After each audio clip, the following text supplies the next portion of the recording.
This bulletin is sponsored by a diagnostic center. नमस्कार, मैं हूं जयश्री नागदा और आप देख रहे हैं सीबीसी न्यूज राजस्थान का संभाग बुलेटिन। इसमें है वो सारी खबरें जो आपके लिए जानना जरूरी है।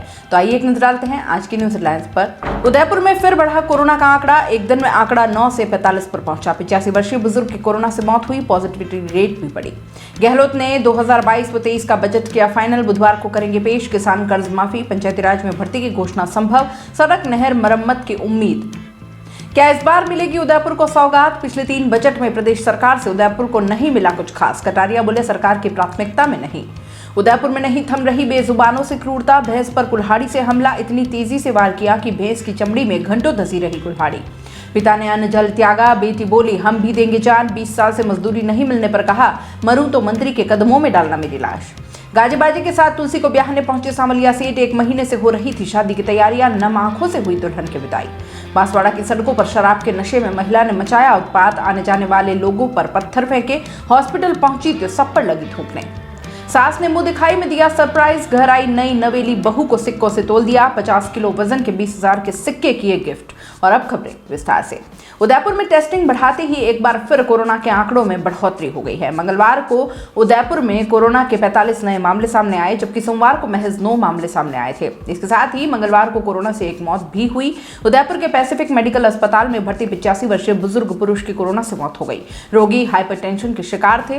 मंगलवार को चिकित्सा विभाग ने 1342 सैंपल टेस्ट किए। इनमें से 23 शहरी क्षेत्र तो 22 सैंपल ग्रामीण क्षेत्र से पॉजिटिव आए। उदयपुर में मंगलवार को पॉजिटिविटी रेट में बढ़ोतरी दर्ज की गई। सोमवार को यह दर 4 जनवरी के बाद अपने न्यूनतम स्तर 1.31% पर पहुंच गई थी, मगर मंगलवार को यह एक बार फिर बढ़कर 3.35% पर पहुंच गई।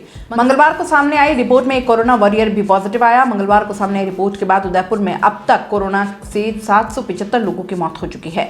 उदयपुर में कोरोना की रफ्तार कम होने के साथ एक्टिव मरीजों की संख्या में भी तेजी से कमी आ रही है। उदयपुर में मंगलवार को 97 रोगी रिकवर हुए। इससे अब एक्टिव मरीजों की संख्या घटकर महज 433 रह गई है। इनमें से 419 रोगी होम आइसोलेशन में हैं। अच्छी बात यह है कि अब उदयपुर में सिर्फ 14 रोगी ही है जो अस्पताल में भर्ती हैं।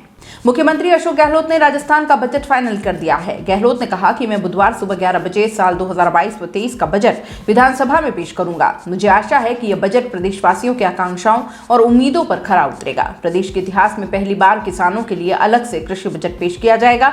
सूत्रों के मुताबिक 23 फरवरी को गहलोत लोक लुभावन और चुनावी बजट पेश करेंगे। केंद्रीय बैंकों के कर्जे माफ करने के लिए केंद्र सरकार को प्रस्ताव भिजवाने और कॉमर्शियल बैंकों के कर्जे प्रदेश सरकार की ओर से माफ करने की घोषणा की जा सकती है। बजट में ऑर्गेनिक खेती और शुष्क खेती को बढ़ावा देने, सिंचाई एरिया बढ़ाने, पुरानी नहरों और बांधों को रिपेयर कराने पर बजट दिया जाता है। किसानों की उपज को स्टोर करने के लिए हर ग्राम पंचायत में आधुनिक स्टोरेज गोदाम बनाने पर भी सरकार का फोकस है। फूड प्रोसेसिंग यूनिट और एग्री प्रोसेसिंग यूनिट से किसानों की आमदनी बढ़ाने पर सरकार जोर दे सकती है। बजट में जिला और विधानसभा स्तर तक प्राथमिकता के आधार पर गर्ल्स कॉलेजों की संख्या बढ़ाने, कस्बाई और ग्रामीण क्षेत्रों में भी Mahatma Gandhi English medium school खोलकर स्कूलों की संख्या बढ़ाने, विधवा, विकलांग और बुजुर्गों के पेंशन प्रमाण पत्र जैसे कामों के लिए सिंगल विंडो सिस्टम डेवलप करने की सरकार घोषणा कर सकती है। टूटी फूटी सड़कों की मरम्मत के लिए बजट प्रावधान और मिसिंग सड़कों का निर्माण करवाने, ट्रैफिक दबाव से रोड एक्सीडेंट में कमी लाने, हाईवेज पर लोगों की सुरक्षा के लिए बंदोबस्त की घोषणा की जा सकती है। इंदिरा रसोई योजना में 8 रुपए का खाना विधानसभा स्तर तक मुहैया कराने और रसोई संख्या बढ़ाने की घोषणा की जा सकती है। सामाजिक समरसता बढ़ाने, गरीबों, SC, ST, माइनॉरिटी, OBC वर्ग का ख्याल रखते हुए विशेष घोषणा की जा सकती है। रोजगार और निवेश बढ़ाने के लिए नीतिगत फैसले, संविदा कर्मियों के नियमितीकरण की दिशा में सरकार पॉलिसी बेस्ड निर्णय की घोषणा कर सकती है। पंचायती राज विभाग के तहत खाली पड़े पदों को भरने, खारे और दूषित पानी की समस्या को देखते हुए शुद्ध पेयजल पहुंचाने की स्कीम सरकार ला सकती है। गहलोत सरकार बजट में चिरंजीवी स्वास्थ्य बीमा योजना का दायरा बढ़ाने, राइट टू हेल्थ और राइट टू फूड का अधिकार लोगों को देने की घोषणा भी कर सकती है। सरकार को योजनाएं पूरी करने के लिए रिजर्व बैंक और दूसरी संस्थाओं से कर्जा लेना पड़ेगा। सूत्रों के मुताबिक पिछली बीजेपी सरकार के कार्यकाल के आखिरी समय 2018 व 19 में राज्य पर 3,11,373 करोड़ का कर्ज भार था। यह अब 4,34,000 करोड़ से पार हो चुका है। राजस्थान की कांग्रेस सरकार का चौथा बजट बुधवार को पेश होगा। सरकार के इस चौथे बजट से सबसे ज्यादा उम्मीदें उदयपुर वासियों को हैं। इसकी बड़ी वजह यह है कि कांग्रेस सरकार में पिछले 3 साल के बजट में उदयपुर को कुछ खास नहीं मिला है। पिछले 3 साल में ऐसी कोई नई घोषणा उदयपुर के लिए नहीं हुई जो मोटे तौर पर दिखाई दे। वहीं अगर कुछ योजनाओं में पैसा स्वीकृत हुआ भी तो वो जमीन पर नजर नहीं आ रहा है। ऐसे में उदयपुर शहर, जिला और संभाग इस बार राजस्थान सरकार के बजट से उदयपुर के लिए बड़ी उम्मीदें लगा रहा है। बजट में उदयपुर को लेकर कटारिया ने भी प्रदेश सरकार पर निशाना साधा है। उन्होंने कहा कि बजट में उदयपुर को कुछ खास नहीं मिला, जो मिला वो जमीन पर नहीं आया है। 251 करोड़ का दिया था जयसमंद से पानी लाने के लिए, वो अब तक कुछ शुरू नहीं हुआ। 50 करोड़ ट्रैफिक व्यवस्था सुधारने के लिए दिए थे, वो पैसा कहां है पता नहीं। शहरों की सड़कों के लिए यूआईटी के बजट का 140 करोड़ अपना बजट दिखा दिया। उदयपुर शहर के लिए तो अब तक इस सरकार के आने के बाद कोई घोषणा इन्होंने नहीं की जो जमीन पर आई हो। देवास 3-4 के सर्वे की भी रिपोर्ट भी अब तक बनकर नहीं आई है। कटारिया ने कहा कि उदयपुर में जो काम हो रहे हैं वो स्मार्ट सिटी या अमृत योजना या यूआईटी और नगर निगम के बजट से चल रहे हैं। हमने इनको देवास के बारे में कई बार बता रखा है, अब उसमें से ये देते हैं या नहीं क्या पता। कटारिया ने कहा कि बजट में केवल उदयपुर ही नहीं, उदयपुर जिले या संभाग में कोई बड़ी योजना नहीं जो ज्ञात हो। मेडिकल कॉलेज डूंगरपुर से पहले से था, चित्तौड़ में जो किया उसमें केंद्र का योगदान था। ओवरऑल राजस्थान में भी जो बजट की घोषणा की उसमें कुछ नहीं है। कॉलेज नाम के खोले हैं, स्टाफ नहीं है। पंचायत में भी पंचायतें बनाई मगर भवनों का आता पता नहीं। बजट से जो दिखना चाहिए वो विकास नहीं। जल जीवन मिशन में केंद्र का पैसा है, इनका खुद का पैसा लगा ही नहीं इन्होंने। ये सिर्फ फीता काटने का काम कर रहे हैं। उदयपुर को आमतौर पर जो प्राथमिकता मिलती है इस बार कुछ नहीं है। हे सरकार सुनो, अगर मेरे पिताजी नहीं बचेंगे तो हम भी नहीं बचेंगे। पूरे परिवार के शरीर को मेडिकल कॉलेज को सौंप देना ही ठीक रहेगा। ये शब्द है अलवर के एक लाचार पिता की बेटी के। वो बेटी जिसके बेबस पिता को 2 दशक बाद भी अपनी मजदूरी का 5 लाख रुपया नहीं मिल पाया है। वे 2001 में फैक्ट्री बंद होने से लेकर अब तक बकाया के लिए संघर्ष कर रहे हैं। भूख हड़ताल पर बैठे पिता दर-दर की ठोकरें खाकर टूट चुके हैं। उन्होंने नौकरी छूटने के बाद ठेला लगाकर फल और पानीपुरी भी बेची, लेकिन लॉकडाउन में सब काम बंद हुआ तो परिवार के भूखों मरने की नौबत आ गई। अलवर की मॉडर्न शूटिंग फैक्ट्री में 18 साल तक सैंपल मैन के तौर पर काम करने वाले मजदूर निरंजन ने अन्न और जल छोड़ दिया है। निरंजन ने 1983 से 2001 तक कपड़ा बनाने वाली इस फैक्ट्री में काम किया था। 2001 में फैक्ट्री बंद हो गई, तब से निरंजन अपने बकाया के लिए संघर्ष कर रहे हैं। 20 साल से बकाया के लिए कानूनी लड़ाई लड़ने और जीतने के बाद भी निरंजन के हाथ तक पैसा नहीं आया है। अब निरंजन ने अपने घर के गेट पर लिख दिया है, अन्न जल छोड़ दिया है, मर जाऊं तो मेरा शव मंत्री टीकाराम जूली के कदमों में डाल देना।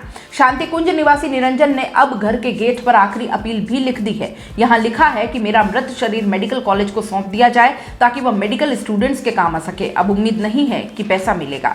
निरंजन के एक बेटा और एक बेटी है। बेबस पिता की यह स्थिति देख बेटी का दर्द भी उसके चेहरे पर अब साफ झलक रहा है।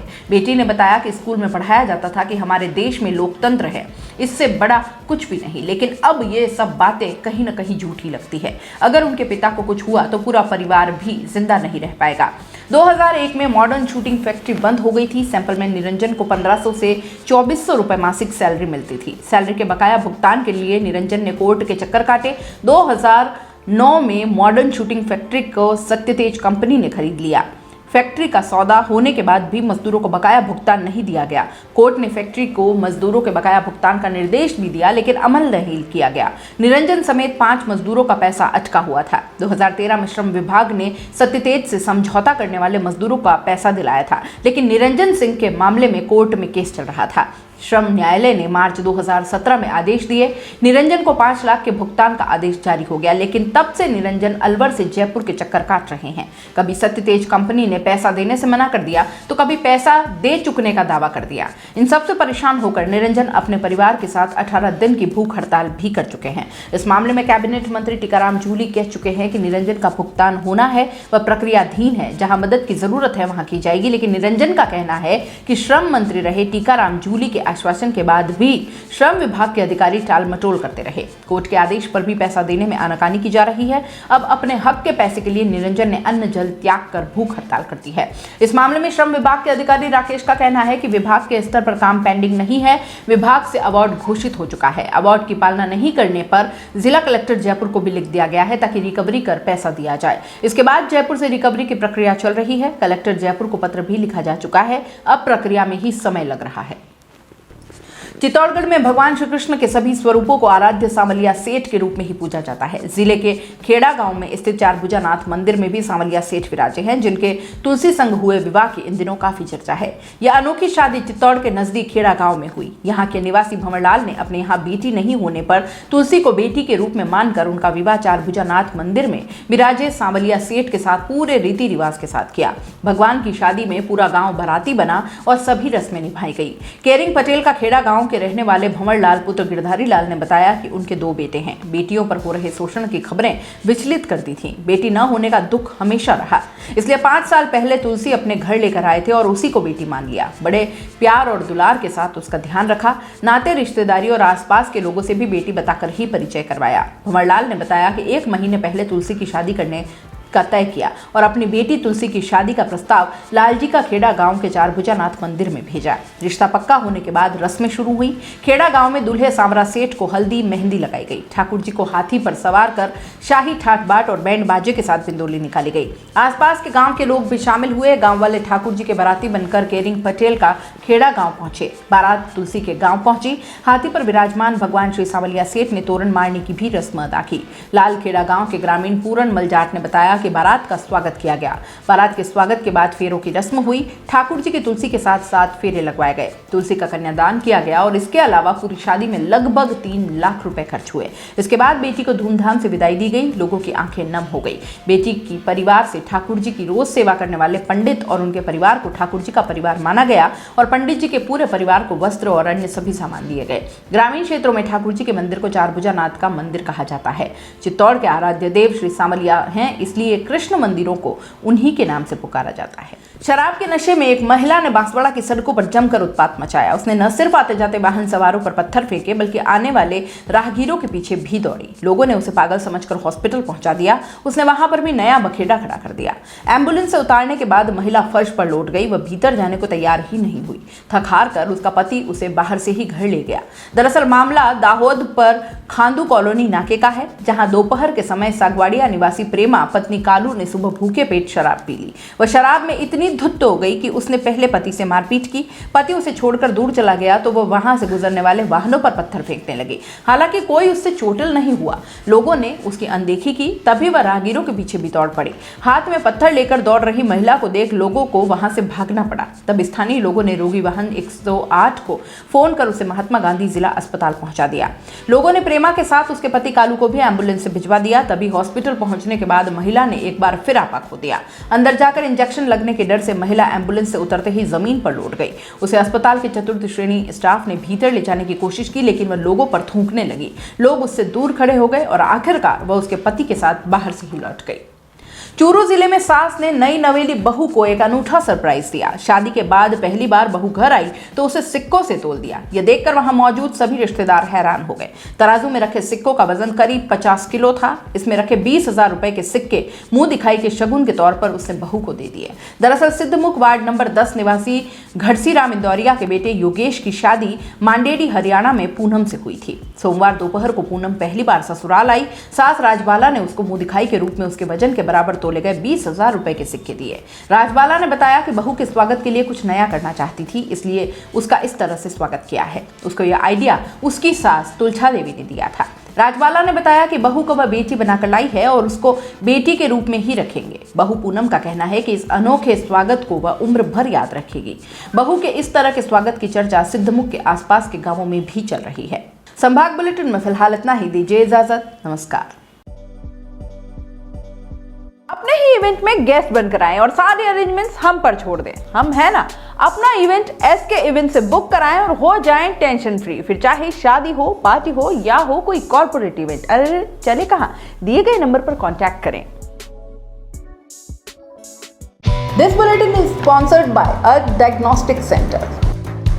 दोस्तों, CBC न्यूज आपके सहयोग से लगातार बढ़ता जा रहा है। स्वतंत्र पत्रकारिता का सहयोग करने के लिए आपका धन्यवाद। सबसे पहले तो जिन लोगों ने हमारे चैनल को सब्सक्राइब नहीं किया है तो पहले सब्सक्राइब करें, जिसका कोई शुल्क नहीं लगता और बड़ा आसान है। बस नीचे दिख रहे लाल सब्सक्राइब के बटन को दबाना है और पास में दिख रहे बेल आइकन को भी दबाना है, ताकि आपको अपने CBC न्यूज के हर अपडेट्स मिल सके।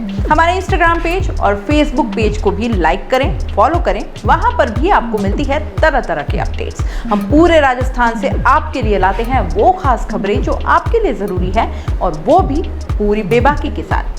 पत्रकारिता के इस मुश्किल दौर में आपकी आवाज जिम्मेदारों तक पहुंचाना ही हमारा लक्ष्य है, और ये आपके सहयोग के बिना संभव नहीं है। हमारा सहयोग करें, स्वतंत्र पत्रकारिता में अपना योगदान दें और ज्वाइन बटन पर जाकर सदस्यता लें, चाहे सबसे छोटी सहायता के रूप में ही क्यों न हो। जनता की बेबाक आवाज बने रहें, उसके लिए सहयोग आपको ही करना है। सब्सक्राइब करिए और ज्वाइन बटन पर क्लिक कर सदस्यता ग्रहण कीजिए।